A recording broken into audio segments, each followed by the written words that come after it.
अच्छा से दिखना चाहिए। डिसजॉइंट सेट के बारे में तो सिंपल सी बात आप लोग सुनिएगा। What do you mean by disjoint set? तो हम लोग लिखते हैं द सेट्स, देखो प्यार से, सब इसी में रहता है। The sets in which no common, कोई भी common, no common element, no common element, वैसे सेट्स, वहीं पर रखना, वैसे सेट्स जिसमें कोई कॉमन एलिमेंट नहीं होगा, कोई एलिमेंट कॉमन नहीं होगा। क्या लिख सकते हो? No element in common, no element in common, जिस सेट में कोई एलिमेंट कॉमन नहीं होगा उसको हम लोग प्यारे बच्चों डिसजॉइंट सेट कहते हैं। कौन सेट कहते हैं? कौन सेट? जैसे मान लो कि एक ए सेट है, प्यार से देखना इस सेट के एलिमेंट को, मान लो इसमें देखते हैं 2 5 6 और 8 को रखा, मैंने रखा एक सेट है जिसमें 2 है 5 है 6 है 8 है। एक दूसरा सेट मैं लेता हूँ, इस सेट में आपको दिया है 1 3 4। आप गौर से देखो दोनों सेट में इसके जो भी एलिमेंट है, ए सेट का एलिमेंट 2 है 5 है 6 है और 8 है, बी सेट का एलिमेंट 1 3 4 है। अब खुद सोच कर देखो, क्या इसकी कोई भी एलिमेंट ए का एलिमेंट बी में है? क्या बी का कोई भी एलिमेंट ए में है? तो ए और बी सेट जो है डिसजॉइंट सेट है। ए और बी जो है डिसजॉइंट सेट है। मतलब आप कह सकते हो clearly A and B are disjoint set. यानी यहाँ पर बोल सकते हो A and B, A and B are disjoint set. Disjoint set. Any problem? Any problem? बात समझ में आई? एक दूसरा और देखो, एक और एग्जांपल देखो। मान लो P एक कोई सेट, P कोई सेट जिसमें लिखा हुआ है A E I O U, मतलब यह सेट जो है आपको याद होगा ना, एक वोवेल्स लेटर है। किसका सेट है? वोवेल्स का।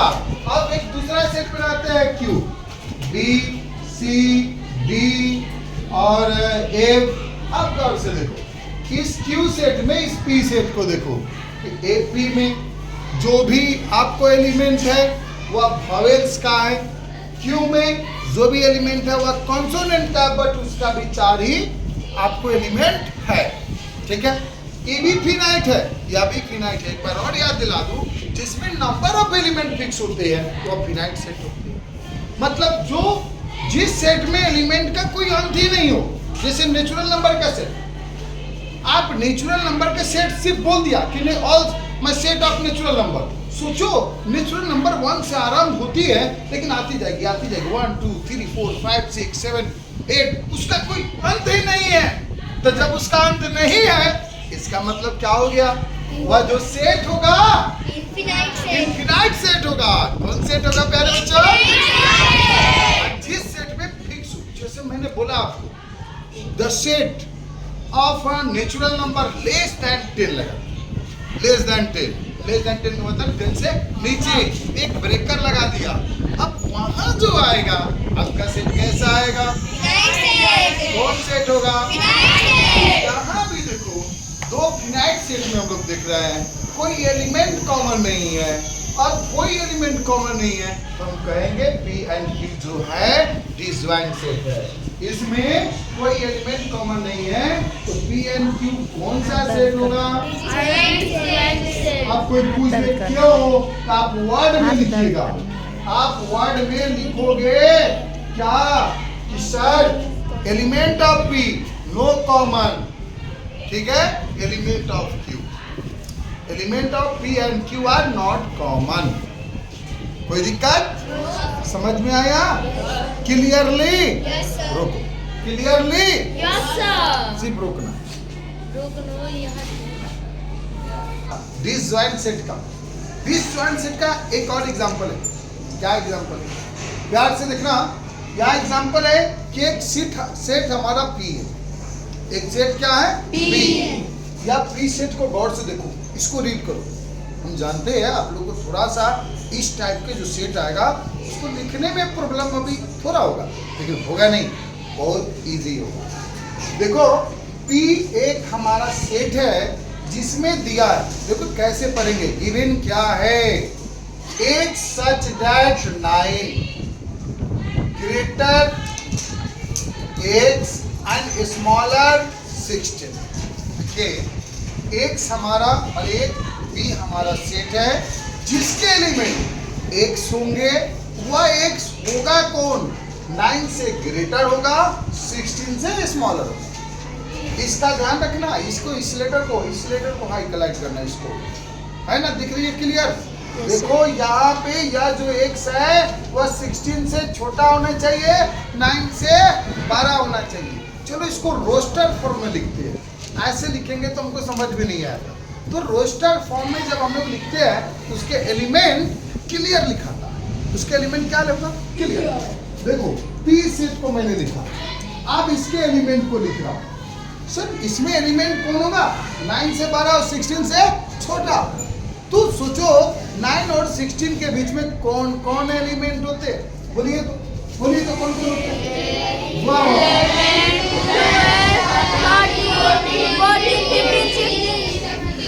वाओ गजब। 10, 11, 12, 13, 14, 15 और 16। गलत, 16 नहीं होगा क्योंकि 16 से स्मॉलर। 16 से क्या है? स्मॉलर है। डियर स्टूडेंट, प्यारे बच्चों, यहाँ पर जो एलिमेंट होगी 10 से लेकर 15 तक, क्योंकि स्पष्ट मुझे बोला गया, यहाँ पर क्वेश्चन में दिया गया है कि यह जो सेट होगा एक ऐसा सेट है जिसके एलिमेंट 9 से ग्रेटर है, 16 से स्मॉलर। अब Q को देखो, Q को यहाँ देखो गौर से। Q के जो एलिमेंट होंगे 12 से ग्रेटर होंगे, 17 से स्मॉलर होंगे। 12 से ग्रेटर, 17 से कौन कौन होगा? 15, वाओ गजब। यानी 13, 14, 15 और 16 होंगे। अब देखो प्यार से इस दोनों एलिमेंट को आप गौर से देखो। दो सेट हमारे पास रेडी हो गया है और वो भी रोस्टर फॉर्म में रेडी हुआ है। अब रोस्टर फॉर्म में इसको जब हम लोग देखेंगे, गौर से देखो, क्या दोनों में कोई कॉमन है? क्या दोनों में कोई कॉमन है? अब यहाँ इसके लिख देंगे क्लियरली। अब क्लियरली क्या कॉमन है दोनों में? तो गौर से देखो 13 दोनों में है, गौर से देखो 14 दोनों में है और 15 भी दोनों में है। लिखेंगे यहाँ पर 13, 14, 15 are element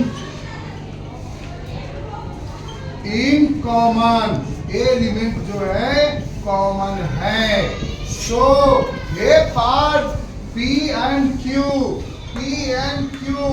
are not disjoint या disjoint नहीं होगा, या disjoint नहीं होगा। क्योंकि disjoint का शर्त क्या है? disjoint सेट का शर्त क्या है? तो disjoint सेट का शर्त है वैसे सेट जिसमें कोई भी एलिमेंट कॉमन नहीं होना चाहिए।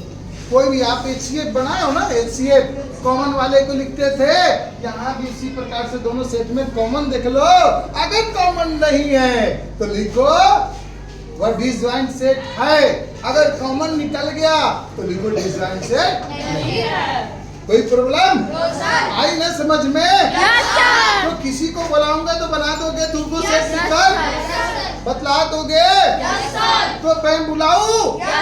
चलो एक को बुलाता हूँ, एक को बुलाता हूँ, एक ट्रायल देखता हूँ। यहाँ पर A, B, C, D है, यहाँ पर Q हमारा, B है, E है, F है, G है। दो सेट मैंने दिया। अब इसको आप बतलाइए। ये डिसज्वाइंट होंगे या नहीं होंगे। मतलब डिटेल कोई दिक्कत नहीं है, दोनों सेट को देखना है, प्यार से देखना है क्या उसमें कोई एलिमेंट कॉमन है तो लिखिए, क्लियरली लगाकर सेंस लगाकर लिखिए, क्या इसमें कोई सेट कोई एलिमेंट कॉमन है तो बहुत ही प्यार से लिखिए।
गुड, बहुत सुंदर, अति सुंदर, बहुत ही बेस्ट है। यहाँ पर सेट्स लिखिए, आप 2 सेट की बात कर रहे हैं, ठीक है। Sit down please. इन्होंने लिखा, बहुत ही अच्छा बनाया। देखो जिस तरह यहाँ करीब लाके बनाए थे वैसे भी करीब आप कर सकते हैं कि लेटर क्लियरली हो जाए। बहुत ही सुंदर लिखती है, अक्षर भी नाइस है, ब्यूटीफुल है। लिखिए clearly B is element in common, माने बी जो एलिमेंट है वह कॉमन है, लेकिन इसमें नहीं लिखिए, लिखना चाहिए था यहाँ कॉमन पी एंड क्यू, वह पी और क्यू में है। So P and Q are not disjoint set, या डिसज्वाइंट सेट नहीं है। क्यों नहीं है? क्योंकि ये एलिमेंट जो है इसमें बी कॉमन है। अब तो आपको हमको लगता है सबको समझ में आ गया। चलो नेक्स्ट क्वेश्चन, नेक्स्ट टॉपिक की ओर चलते हैं। अब वह है ओवरलैपिंग। इसके ठीक अपोजिट होता है ओवरलैपिंग। तो इसमें जो कहता है कि कोई एलिमेंट कॉमन नहीं होना चाहिए, तो ओवरलैपिंग में बोला जाता है ठीक जस्ट क्या, वैसे सेट्स जिसमें एट लीस्ट 1 कॉमन एलिमेंट होना चाहिए, 1 एलिमेंट कॉमन होना चाहिए, कम से कम एक, एट लीस्ट 1, कम से कम एक। तो चलिए इसको इरेज किया जाए, ब्रेक लगाइए।